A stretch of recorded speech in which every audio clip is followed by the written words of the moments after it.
नमस्ते दोस्तों, फिर से एक नई मोटिवेशन वीडियो में आप सभी का बहुत बहुत स्वागत है। दोस्तों, आपने कई बार लोगों को कहते सुना होगा कि मेरे नसीब में नहीं है, या नसीब में होता तो जरूर मिल जाता, या फिर यह कहावत भी सुनी होगी कि नसीब से ज़्यादा कुछ नहीं मिलता है।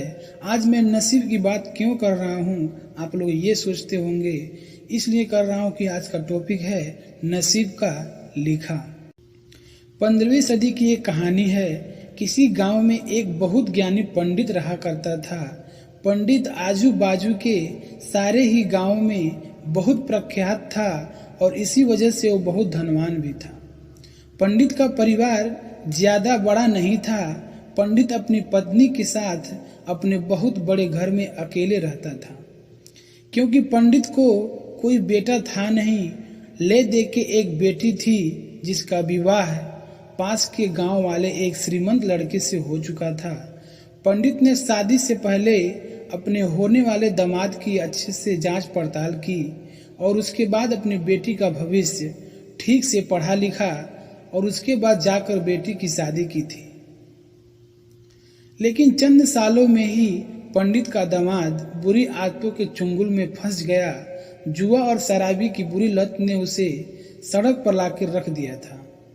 अपनी बेटी की ऐसी दुर्दशा देखकर पंडित की पत्नी काफी दुखी होती थी और अक्सर पंडित को कहा करती थी कि तुम जाकर उनकी मदद क्यों नहीं कर आते हो।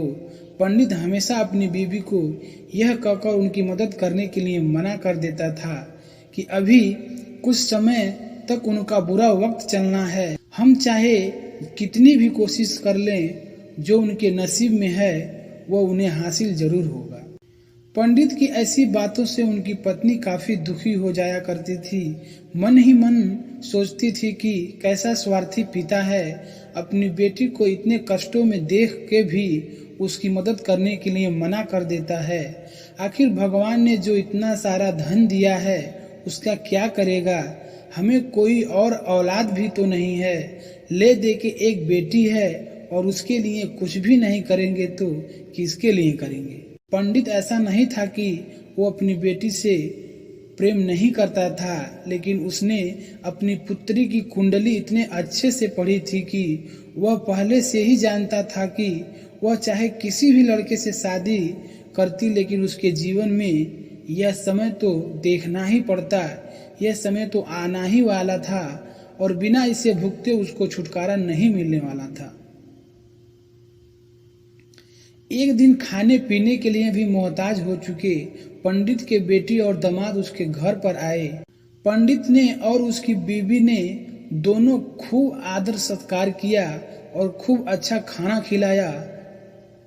बेटी और दामाद की पंडित से सहायता मांगने की हिम्मत नहीं हुई, इसलिए वह बिना बोले ही वापस अपने घर को लौट गए।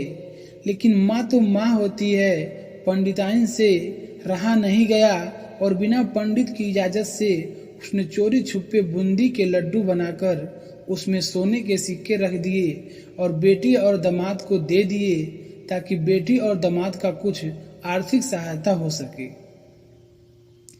पंडिताइन यह भी जान गई थी कि बेटी और दामाद शर्म के मारे उनसे मदद नहीं मांग रहे थे, इसलिए उसने बेटी और दामाद को भी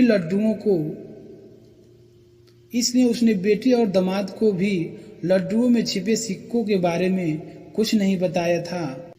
जाहिर सी बात है कि जब लोग घर पर जाकर लड्डू खाएंगे तो उन्हें सोने के सिक्के मिल जाएंगे, बिना उनके मांगे ही उन तक मदद पहुंच जाएगी।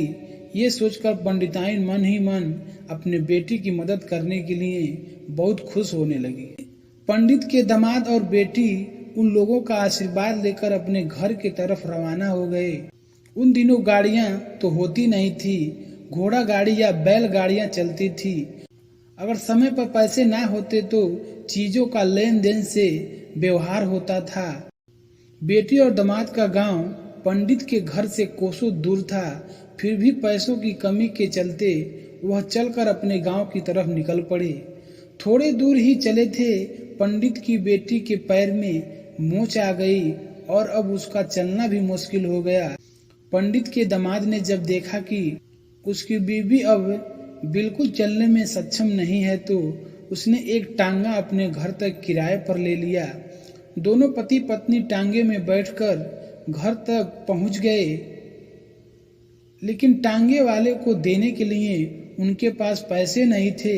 इसलिए पंडिताइन ने जो बूंदी के लड्डू उन्हें दिए थे वही किराए के तौर पे उस टांगे वाले को दे दिए।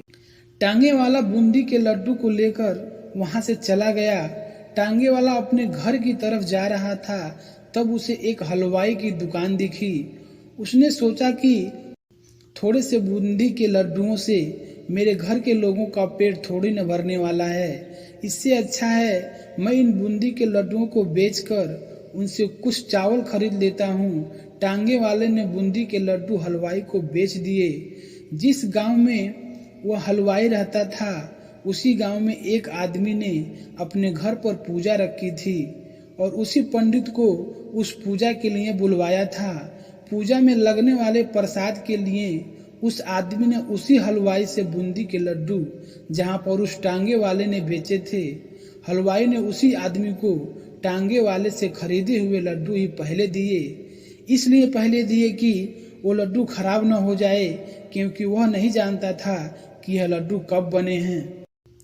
जैसे ही पूजा खत्म हुआ वह आदमी दक्षिणा के तौर पर उस बूंदी के लड्डू उस पंडित को दे दिए। पूजा खत्म होने पर दक्षिणा और बूंदी के लड्डू लेकर जब पंडित अपने घर आया और खाना खाने बैठ गया तो प्रसाद में लाए बूंदी के लड्डू खाते वक्त लड्डू से सोने का सिक्का निकला। इस घटना को देखकर पंडिताइन की आंखों में आंसू बहने लगे। पंडित ने जब पंडिताइन से उसके रोने का कारण पूछा तो पंडिताइन ने पंडित को सब कुछ बताया। पंडित से उनकी बातों पर भरोसा न करने के लिए माफी मांगी। पंडित ने पंडिताइन के आंसू पोंछे और कहा कि तुम्हारी तरह मैं भी अपनी बेटी से बहुत प्रेम करता हूँ, लेकिन अगर हम उसकी अब मदद करते रहे तो दामाद हमसे ऐसे ही मदद करने की अपेक्षा करेगा और अपनी बुरी आदतों को कभी नहीं छोड़ेगा। पंडिताइन भी अब पंडित की बातों से सहमत हो गई। 2-3 महीने बीत गए।